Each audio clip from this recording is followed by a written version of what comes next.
Alright, so let's talk Ahsoka episode 4. Okay, so a lot is going on in this episode. So it starts off with Sabine and Hu Yang trying to fix the ship. And then Hu Yang decides he's going to go outside the ship to try to fix it.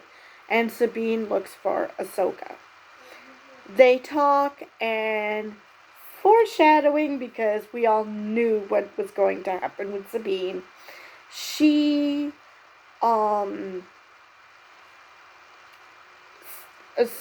suggested that the only way to prevent the bad guys from getting at Thrawn is to destroy the hyperlink, or at least destroy the map to the hyperlink. And Sabine said that you can count on me, I'll do that. And well, we knew what was going to happen with that.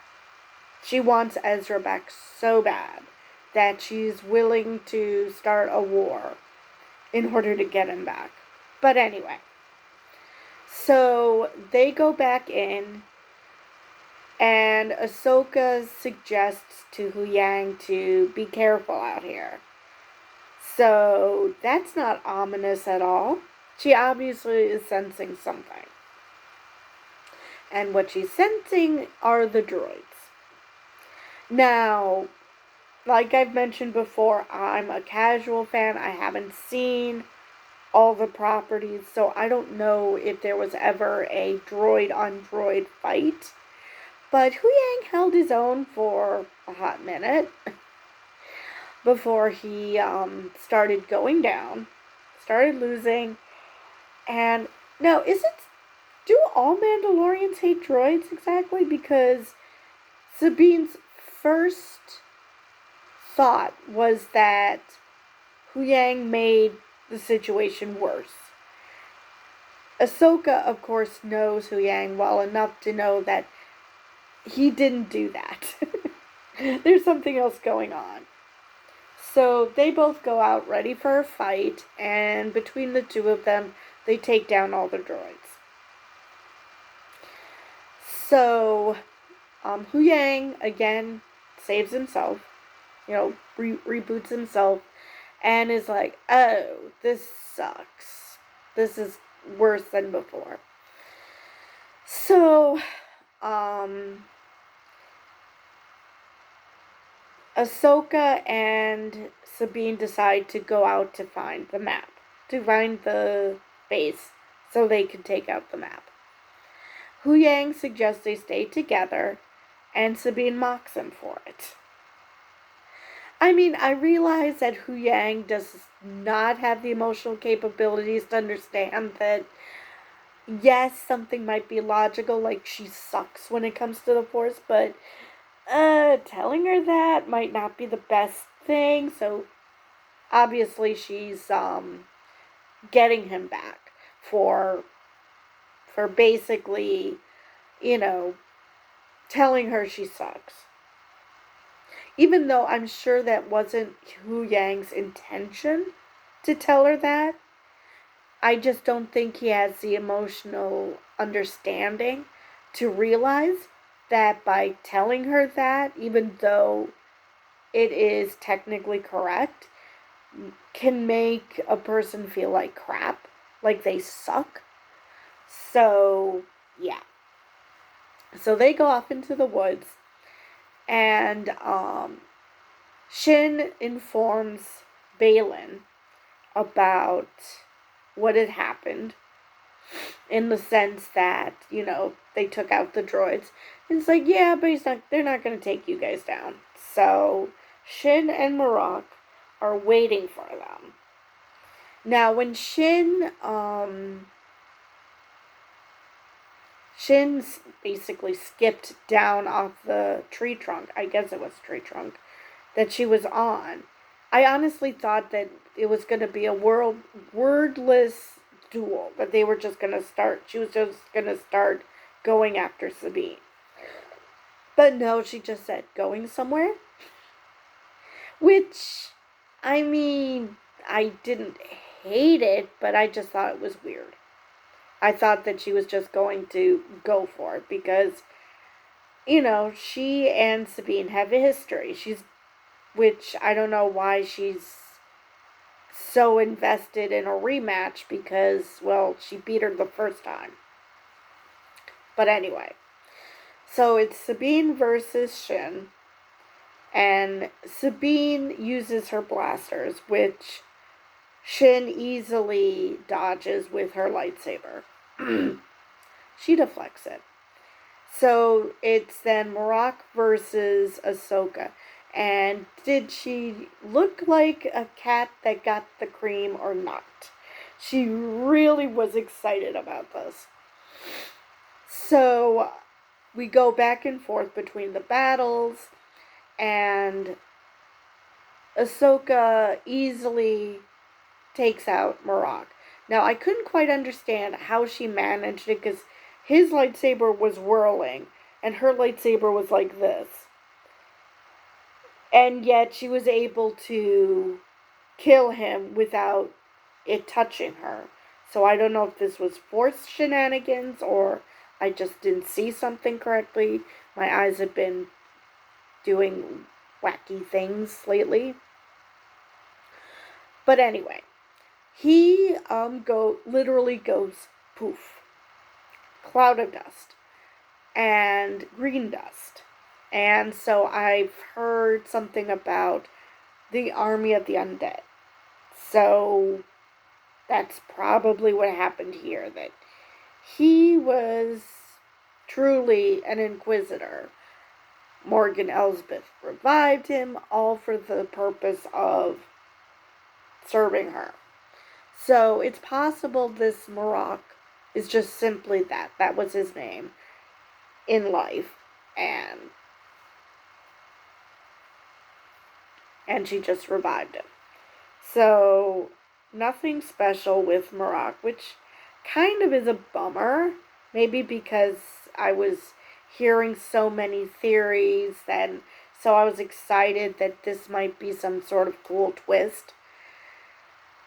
Well, I guess it was a twist because, smoke, dust, but anyway. So then, Sabine tells Ahsoka to go and that she's got things here. And, of course, Sabine is still using her force abilities on Sabine.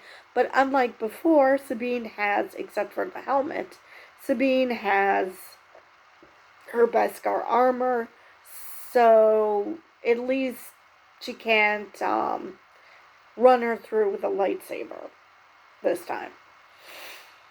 She tries to use the Force, fails miserably again, and then decides to, make lemonade out of lemons, and uses the darts. So as that fight's going on, Ahsoka meets Balin. Earlier, Morgan asked Balin about, Balin said that he was going to have to fight Ahsoka. Oh, is that a hint of fear? And he's like, no, experience. So he just happened to know what he was getting himself into. So, because a healthy amount of, I wouldn't call it fear, but concern when you're about to fight a badass Jedi. I don't care how strong you are. Instead of being cocky, he's understanding that this isn't going to be easy. That's probably why he ended up winning, whereas Morgan Elsbeth failed miserably and got captured by Ahsoka because she was a cocky little. And so he's waiting for Ahsoka. Interestingly, he has his hood up. I'm not sure why. I mean, it's not like he was going to catch her unawares as to who this is. I mean, she's seen him already. It's not like, or maybe he didn't realize that she did, but considering how strong he is, I'm gonna say he knew. But anyway, he's sitting there with his hood up. And they start off by talking. He throws Anakin in Ahsoka's face, asking about when she left Anakin. And she said she doesn't want to talk about her past, which is fine and understandable. And he then mentions that this isn't so much that he's wanting the Empire to come back, that he's doing this for his own reasons, and Thrawn is just the best way to go about it. But they don't finish the conversation. They go into fighting. Why did she not ask, what is it that he wants? Because, especially considering Balin is talking to her because he's hoping to avoid a fight, you'd think that he would say, this is what I want, this is why I want it, and I know that you want it too. You know, sort of like what he ended up doing with Sabine. But no, that did not happen. So they start fighting, and he's getting, like I said, he's besting Ahsoka. And Ahsoka, interestingly, Ahsoka against Morocc and against Balin is using only one lightsaber. Now, in the sense of Morocc, I thought that was weird because of the type of lightsaber he has. So I would have thought that she'd want to use her too. Maybe she was being cocky, you know, like a cat playing with a mouse, like playing with my food. With Balin, maybe it was an honor thing because she knew he wasn't a Sith. He wasn't a Dark Lord. He was, because he had an orange lightsaber, he was a Dark Jedi rather than a full-blown Sith. So maybe she decided to be honorable. I don't know. But anyway, he's getting the best of her, and then she sees Shin come and is scared that that means that Sabine is dead. So, Miss I Don't Show Emotion threw Shin into one of the stones. And, which is understandable because, you know, she cares about Sabine. And she doesn't realize that, no, Sabine's just fine. So, then Sabine comes and grabs the map, which I forgot to mention. Ahsoka grabbed the map to prevent the coordinates from being found. And immediately starts screaming. She's being burned. I assume that it has something to do with something that Morgan did. That she put some sort of spell on it that only certain people, like the Night Sisters, would be allowed to hold on to it. But what was interesting is that Sabine grabbed it. Ahsoka told her to destroy the map. She grabs the map, puts her blaster to it, but at no point is she screaming in pain. I'm sorry, did Ahsoka destroy whatever was making it burn her or something when she turned off the map? Because why isn't Sabine affected by this? Or maybe it only affects someone who's really strong in the Force, and since Sabine sucks, it didn't hurt her. I don't know. But Sabine is holding the map hostage, point blank. and threatening Balin that, to let her go, or she'll destroy the map. Now, Balin, not being an idiot, first kills Ahsoka and then convinces Sabine that she wants to find Ezra, and that the best way to do that is through the map, and to come with them and help them, and he promises no harm would come to her. And he also mentions that Ezra is her only family left, because her biological family, Clan Wren, are all dead. And that it's Ahsoka's fault, because she wouldn't let her go back to Mandalore and help them. Now, how much of that is true, I do not know. But it seemed to work great on Sabine. So she gives him the map. Shin comes to at this point and starts force choking Sabine. And I half expected that when Balin told Shin to stop, that he would have had to have stopped her. But no, she did actually stop. She actually listens to her master. So, now the interesting thing is that they still put her in cuffs.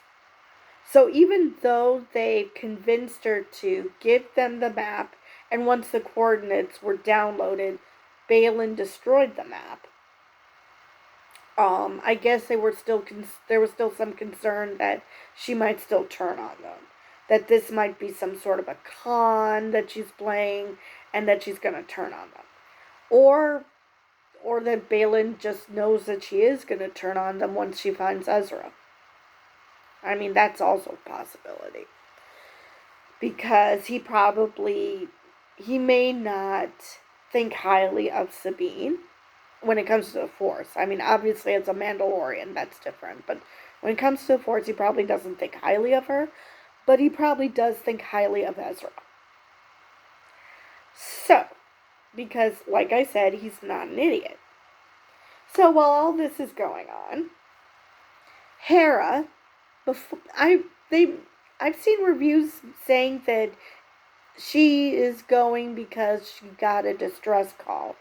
But it seemed like on the show they were still working on getting out a distress call, while Hera decided on her own that she was going to go help. Now, maybe she just was able to find the signal for Ahsoka's ship to figure out where to go. Or she just happened to know that they were going to this planet. But anyway, she ends up getting on the ship. One of the New Republic members was like, "You can't leave, there's going to be a staff meeting. You're a general, you can't leave." And she's like, "Yeah, actually I can." So she takes off, and Jason is her co-pilot. And for people who thought that, it was irresponsible of Din to let Grogu have so much responsibility, he is super strong in the Force as a baby. I'm more concerned about this. I mean, yes, we know that Jason has the Force in him. He said he wants to be a Jedi, so he must have a good base for the Force. But he's still a child. He's still a humanoid child. So, yeah, that actually got me more. So, they take off, and Jason, I actually loved this dialogue from Hera, the monologue from Hera. Jason asks, why are you allowed to break the rules, not do what you're told, but I can't? And she didn't go into the fact that he's a child or anything. Just said, when you're a general, you can break the rules too.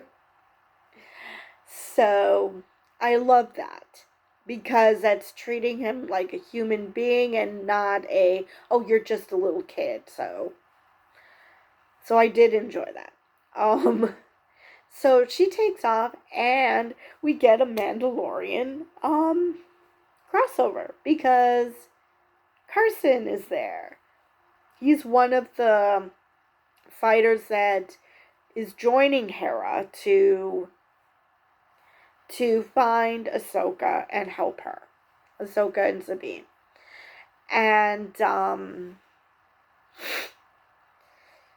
so I guess so they get to the hyperring, and Hera realizes what is happening. She's able to come into contact with Hayang, with Hu Yang. Oh my god, where's my brain? With Hu Yang. And so at least he's not alone anymore, because poor guy, he's looking for Sabine. He's trying to get a hold of Ahsoka, Lady Ren, Lady Tano, and but when it came to Balin, he was Lord Balin. I don't know if it's because this is a matriarchal society, or in their version of the patriarchy, it's done this way as opposed to in most Western societies. Definitely in the U.S., they will use the woman's first name, but refer to a man by his last name. So I don't know. But I found it interesting that it was Lord Balin, but Lady Tano, Lady Ren, and in The Mandalorian, Lady Kryze. So, but anyway. Hera and the other ships try to get close. And it looks like, besides Hera, two of the other smaller ships survived the hyperlink being activated. And obviously, Hera was going to survive because she has the big ship. The other ships, it looks like a couple of them ended up getting destroyed. But two of the ships survived, so I'm assuming that one of them is Carson. I doubt they would get rid of him like that. And so Jason just looks at his mom and says, I have a bad feeling. So something bad is going to happen, even though he doesn't know that bad thing happens to be Thrawn. So, anyway, let's see, what else was I going to say about that? Oh, yeah.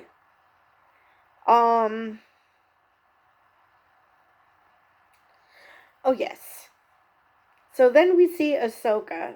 She wakes up, and you see all these lines similar to the map that Morgan Elsbeth was using. And she wakes up, and she's hearing a voice, which I didn't catch what it was saying. But she turns around, and she sees Anakin. And so she's happy to see Anakin. And the first thing you see is he's dressed all in black. And obvious de-aging is obvious. Considering this is supposed to be the world between worlds, I don't see why they couldn't have used Hayden Christensen's actual face. I mean, they did, but they de-aged it. I mean, okay, so he might have some laugh lines. I've seen his modern day picture. It's not like he's all wrinkled and, like 70 years old or something. He still looks great. So, don't know why they needed to de-age him, but anyway. So she's happy, and she even says his name, Anakin. Now, what's ominous about this is, again, he's wearing black, which isn't a good sign. That means he's already on the dark side. And then you hear the Vader theme playing, which, again, not a good sign. Not good at all. So, it's going to be interesting to see what happens in the world between worlds. Number one, what happens between her and Anakin. Number two, how the hell she gets out of there. People point out that nobody saw a portal, but we didn't really see what happened when she fell off the cliff. So it's not like you could see a portal because you didn't see her falling. But anyway, let me see if I'm missing anything else from this episode.